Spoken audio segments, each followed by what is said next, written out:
Wow. Took a while. That took a while, folks. Yeah, that took a while. Holy moly. I've had to put my gear back on. To put insurgents, I'd like to know who won. Yes. He's about to make a speech announcing the winner. Look, everyone's gathering around. Lords and ladies, another Rush-like tournament has come to an end. I'd like to thank all of you who honored this event with your presence. My friends, I'm happy to see all of you, but I'd like to give a special welcome to one guest who found themselves invited here for the first time. Today, we had the Baron, no, excuse me, it's King now, isn't it? Of a majority of what was once the Stolen Lands. Thank you for coming, my darling. I can call you that, right? I thank you with all my heart. I first learned of him from my friend Stefano Mosconi. To be honest, his report was less than flattering. Impassable swamps, monsters galloping about, and a complete absence of any valuable resources. Nothing more than a dirty hole ruled by another bandit lord, hardly worthy of your attention. That's what he wrote back then. I'm so happy he was wrong. Truth be told, even now traveling that domain is a less than pleasurable experience. Some roads have appeared, but their safety leaves much to be desired. Take the sad story of the poor ThomFnG from Gralton. He set off to those lands and hasn't been seen since. His brother Edrist went to find the poor fellow, and what happened? The Baron found the body in the blink of an eye, almost as though it was stored in his cellar. And the hunt the Baron put on, clearly imitating my tournament, it was beyond description. While guests were out hunting hydras and owl bears, the latter came from behind and ate at the banquet table, along with all the servants. Some celebration, right? Right here, a most amusing story. The ring was given to me by a gnome named Tartuccio on that bloody night when Sword Lord Jamandi Adori's mansion was attacked. Yes, listen to your tale with their mouths agape. Everybody tries to interrupt you, but everyone's attention is directed at you. A most amusing story indeed. Unfortunately, it has little to do with me. True, that rascal Tartuccio was spending my money, but he was acting entirely of his own volition. The guests begin whispering to each other, obviously dissatisfied with everybody's. All I really wanted to get at was that His Highness is a personage truly as extraordinary as his lands, and I'm happy to see him at this celebration. And now it's time to announce the winner of the tournament. This year, all 3 contests were won by guests from one kingdom. I'm not sure what charms, tricks, or divine intervention helped him, but let's hear it for the winner! Your Highness, if you please. I know you're not exactly a master of ceremonies, but please try to say something articulate to my guests. Your words ooze poison. Is this how you show hospitality? If I offended you in some way, just tell me. No, forgive me, I don't wish to seem impolite, but getting back to the subject, Yeah, so getting experience is more rewarding. All I really wanted to get at was that His Highness is a personage truly as extraordinary as his lands, and I'm happy to see him at this celebration. And now it's time to announce the winner of the tournament. This year, all 3 contests were won by guests from one kingdom. I'm not sure what charms, tricks, or divine intervention helped him, but let's hear it for the winner! Your Highness, if you please. I know you're not exactly a master of ceremonies, but please try to say something articulate to my guests. Your Highness, dear guest, attending this tournament is a great honour and a true pleasure. Thank you all for your unforgettable day. To smear you in the eyes of the guest, the audience is delighted. Your speech garners a hearty round of And applause. now, with the competition over and the prize awarded, let's get on with the main part of the celebration. The banquet! I can hear your stomachs growling from here. Let's get to the table, and later we'll see an unforgettable fireworks show.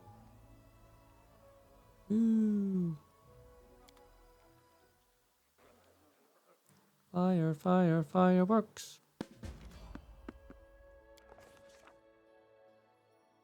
Our travels brought us to a little town surroundings in pursuit of our dastardly river pirates.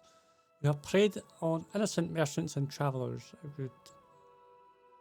It would have been nice to march in, knock some skulls together and call it a day, but rumours suggested we were heavily outnumbered. Even worse, the villains had set up their own camp in a defensible position in sight of their boats.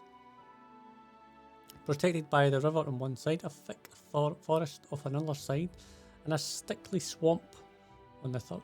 And a bunch of sentries watching for intruders, and we're in trouble. Thank goodness our fearless leader had a plan. I wouldn't go that far. We circled round the approach from the woods, seeking some good trail or other path that would lead us through the undergrowth. We picked burrs from our cloaks as we reached the edge of the clearing. From there, we could see that there wasn't one camp. There were two. The second was several hundred feet away, judging by the campfires, but meant we could vanquish the pirates in one camp before the other could respond. We made a rustling near the boats, hoping to lure and subdue a few sentries. It was exactly the plan you read about in Dashing Tales, and our enemies fell right into our trap. We quietly dispatched the sentries before launching our attack on the remaining pirates.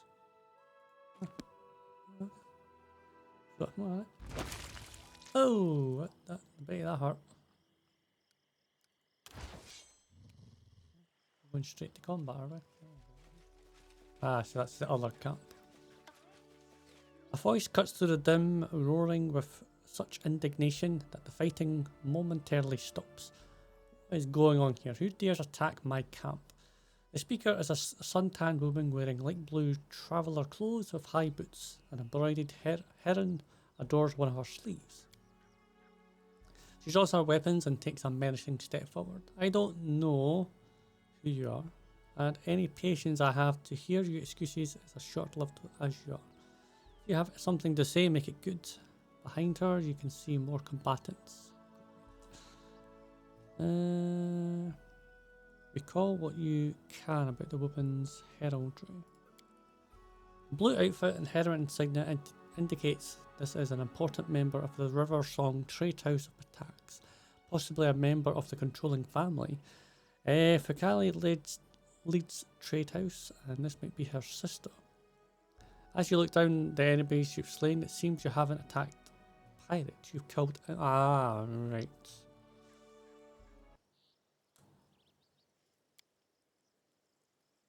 Explain quickly. Okay. I was acting in good faith to chase off pirates. I would never have attacked a River Song convoy. Someone provided me misinformation, likely because they stood to profit if we killed each other.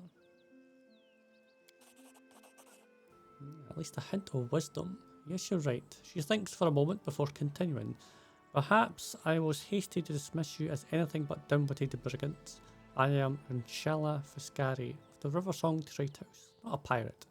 Who provided you with this information? Well, Walsh, isn't it? It says that there were pirates preying on travellers here. Did he now? Taps a finger on her chin and thought certainly he has the means.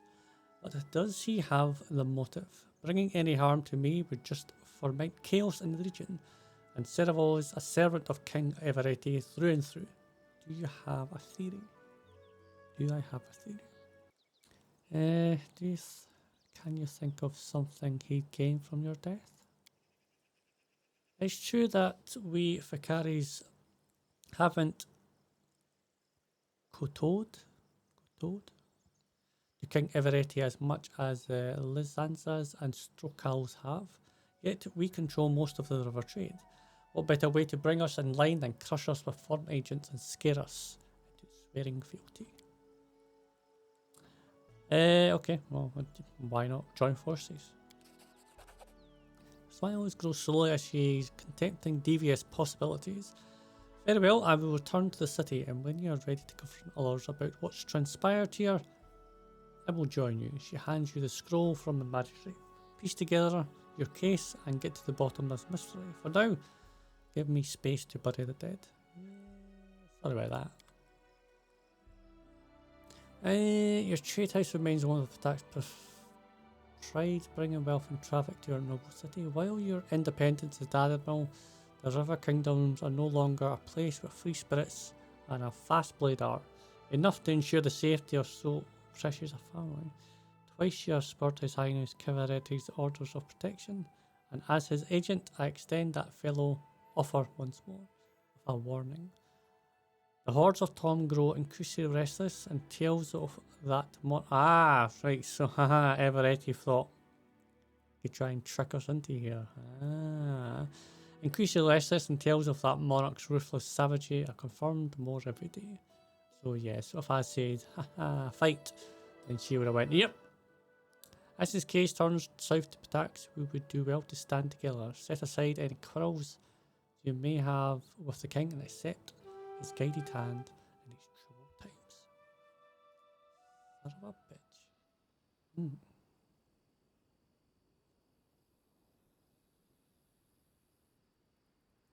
Pick the lock, yes.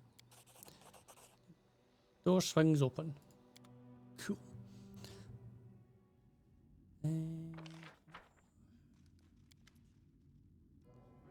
A large and brood man turns to you, trying to smooth his thick, tousled hair. His deep voice could have belonged to a giant. Here's you. Okay. Treat with more respect. Don't know how I rolled that. Just. So, someone important has come to visit old Blakemore. Well, I shall be a most gracious host. I have no idea who this is. Who can I help you? Well, what are you doing here? This humbling dwelling is my workshop. It's where I'm creating my masterpiece. The Skin Magist Grimoire, a calligraphic work of art. The client who ordered it is my good friend Captain Martin. Oh, he must be getting so impatient by now. I'm so far behind schedule. I just want the grimoire to be perfect, you see. Perhaps it's time to finish the grimoire? The book is almost finished. It's a phenomenal piece of work. All it needs is a couple of alterations. Everything must be perfect. His voice trembles, but if you could come back in a week, the book should be ready by then. I have almost no doubt about it. Oh, come on. The fact that I can help them. The light of hope flashes in Blackmore's eyes. An excellent idea. Let's try. For many hours, you and Blackmore stare at your creation. The grimoire finished. Perfect.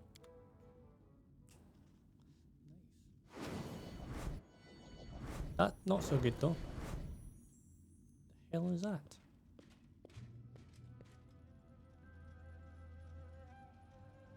So you finally completed your work. Unfortunately, you'll never have a chance to collect the reward from your master. Why? Being a good boy. The grimoire that will open this world's gates to devils. It must belong to me. Give me the book, and perhaps I'll spare your life. Okay. Did you leave the door unlocked? No, I spent too much time writing. Get out. Surrogate, help me, my furious squirrels. Surrogate? Okay. Cool. Look at these little rats. Squirrels. Rats. Rats, by the way. Look like rats to me. That's all I'm saying. Alright. I think we're all done. That was unexpected, but we managed. That was Syracet, by the way. The same devil I met in hell. Did you see that face? That was one tough lady. Thank you for your help, but please give this grimoire to Captain Martin. I will certainly try. Finally. Oh my word. A moan echoes around you, full of old pain and deep relief as you move to the last megalith in place. A woman appears before you, the same woman whose ghost you saw when you discovered the ruins. Her shoulders tremble slightly, but her postures display strength and authority. Alive again, finally. The woman turns to you. I can barely find the words to express my gratitude, stranger. Those who betrayed me, they did oh so much to prevent me from returning to this world. And yet here I am.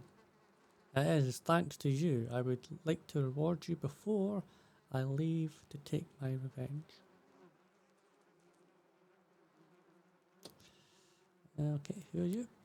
My name is Ravina, Queen Ravina once, but with my kingdom lost to the dust of centuries, there is little sense in this title.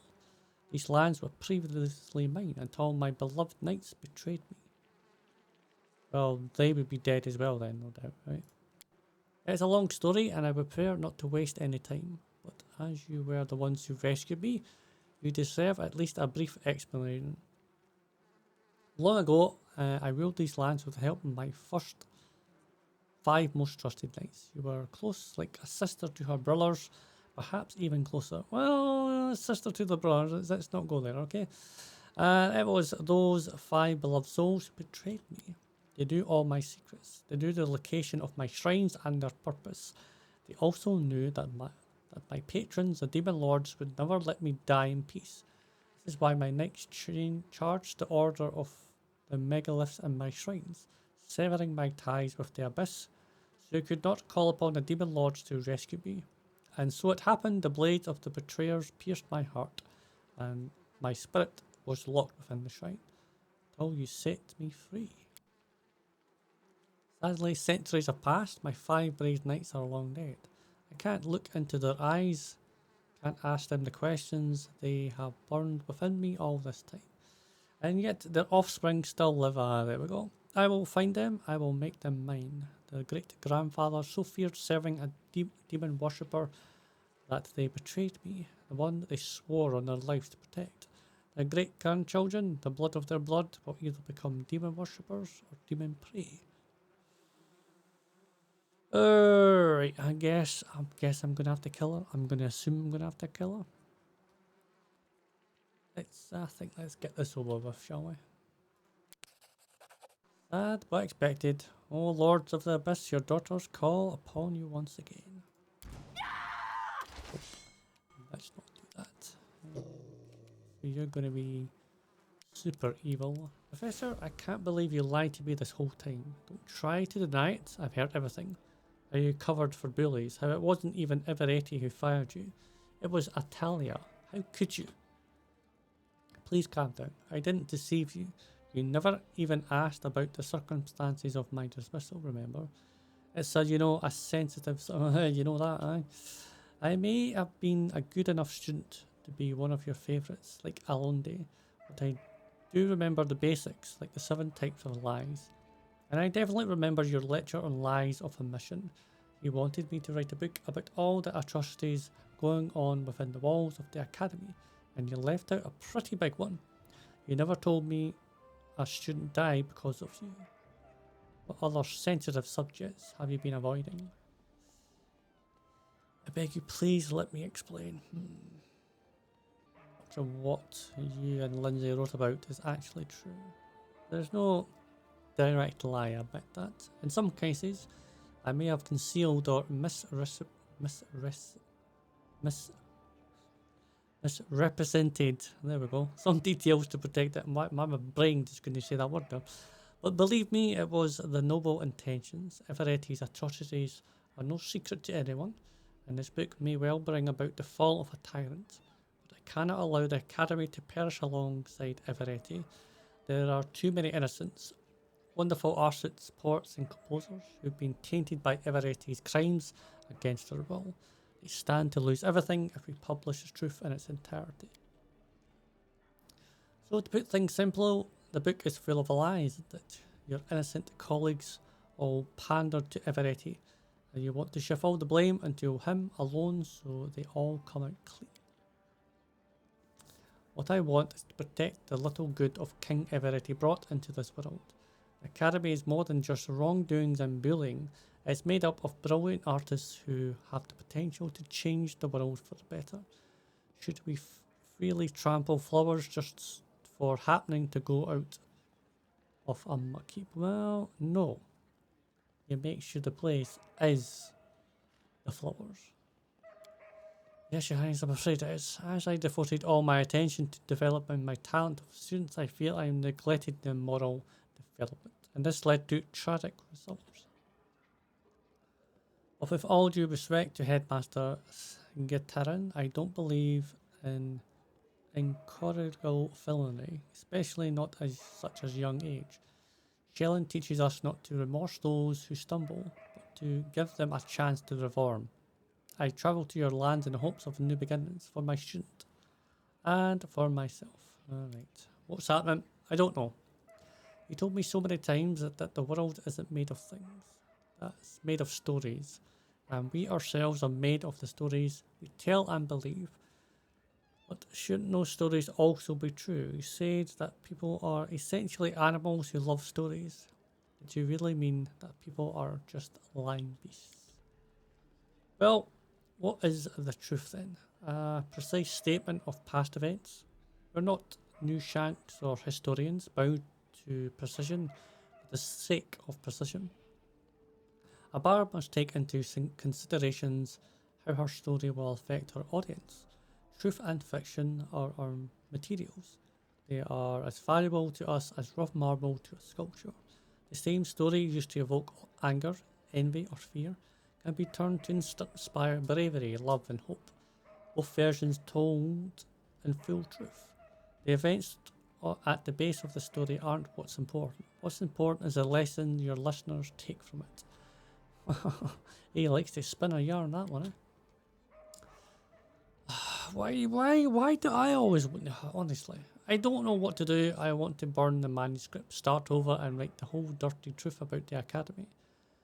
But maybe teacher is right, and that would be a horrible mistake. Maybe saving the good the Academy brings is more important than punishing everyone who's guilty. I think you're right, Linzi. So many beautiful words, but it all boils down to this. Eobald, you're trying to protect the guilty from being punished, aren't you? I suppose you're right. I was so concerned with mercy, and a great injustice occurred as a result. I'm sorry, Lindsay, you taught your old teacher a lesson today. We'll rewrite the book. I'll tell you everything I know, everything I'm guilty of. Maybe the first one. Hope this new manuscript will take less poetic license. I don't want to be disappointed again. Swear by Sharon's name, I'll conceal nothing. The truth must see the light, then I'll ensure it does. If the truth about the Academy destroys it, then there wasn't really anything there to save. Let's go. We have work to do. As it turns to Alondo, and you pack and leave. No, don't say a single word. You have no interest in your excuses or apologies. I just never want to see you again. Shuts his mouth, swallowing his response before it started. With a single nod, he leaves without saying a word. Alright. Okay, that was, yeah, like I said, I don't know why they keep coming to me. Like, it's not my fucking problem, you know what I mean? Tristian remains silent for a long time. When he finally opens his mouth, his voice is hoarse and tired. I won't take much of your time. I certainly hope not. I've been meaning to ask you about something that might seem stupid or arrogant or just insolent. I want to talk to you. Okay. I think you know what it's about. It's what I've done and what I haven't done. The priest lowers his head and grows quiet. But let's speak in private, far from curious ears. I will be at the viewing point in the palace garden. Come to me as soon as you can. Alright. Remember that evil spirit who hunted the 6 bears, the one who drove away? Well, don't think I'm crazy, but he visited me and of course he did. Says I am a thief because I stole his sword, remember? The big one. Amar broke it. Also, it says he has all my tribe as hostage, all of them. Nilek too. Says they'll be dead if I don't return the sword.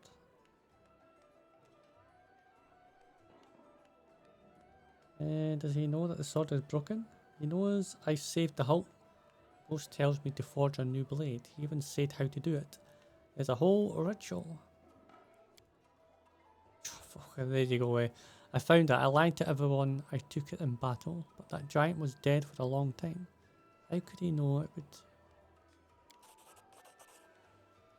Repairable cost a lot. I've never held so much amount in my hands. Got wings. Fly like an eagle. Alright. She pensively fiddles with a small metal trinket while she waits. Takes her a moment to notice you as you approach. Oh, hi. Seems we haven't been properly introduced. Allow me. Octavia Delia Ferroni. Heir to a noble title. A family manor, even a coat of arms with a motto. Wow. Okay, that was... that's what she found out. There was nobility in the shoulder. With a sad smile, Octavia shows you the trinket she was playing with. It's a fibula, decorated with the coat of arms, a butterfly and an arrow. At the bottom you see the motto, serve solely my conscience. Okay. So, you're from a noble family? And what about Regongar? Did you learn anything? Yes, but he'll tell you everything himself. So you're from a noble family. I could hardly believe it myself, but there's no doubt. I'm the missing daughter of Marcellinus della Ferroni. Missing. That's what they're calling it. How did you discover this? It took a lot of work after going through Joshua's ledgers. Not only did we find information about our purchase, we found a wealth of other data as well. Connections, suppliers and meeting places. But tracking it all down ourselves would have required crossing half of the river kingdoms and all of Numeria. We couldn't abandon you. So we did the boring but practical thing, like kings or their entourage might do. We hired a team of sleuths to follow the trail. And they found everything. Who brought us, who we've been sold to, and where it's from. Finding my family was relatively easy. The Marconius was already looking for me herself. They just needed to put a few pieces together to realise I was the missing heir to the Della Ferroni family. On the other hand, Reg's tribe has been found with a looking glass, but it's no matter. It certainly paid them well for their trouble. Do you know where to find your family? This isn't one really. The Della Ferroni family was waiting before I was born. My mother's the last one. She's living in, of course, she's living in Patax, in a small town house. I'm going to pay her a visit and I'd like you to accompany me.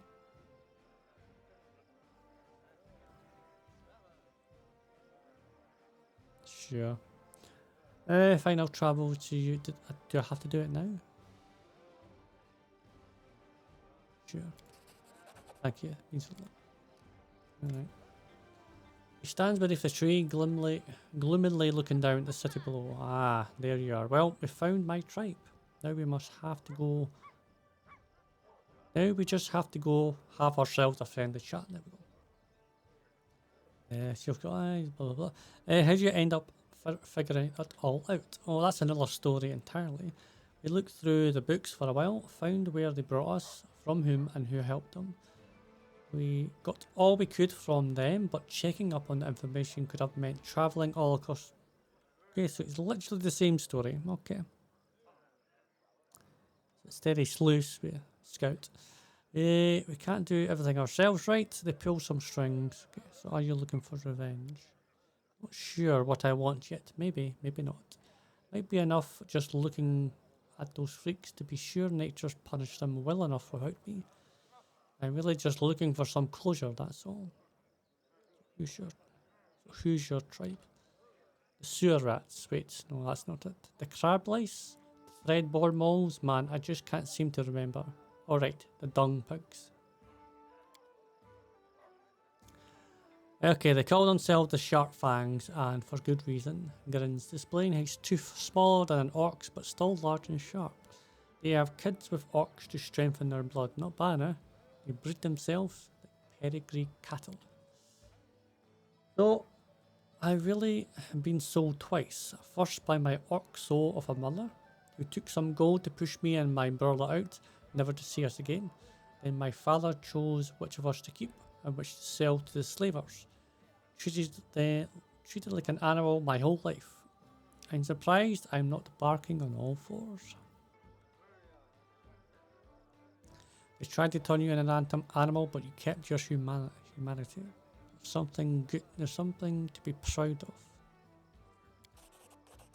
Yeah, sure. You just can't break, right? That's right, yeah. Alright, do you have to meet tribes as well? Okay. Do I have to meet?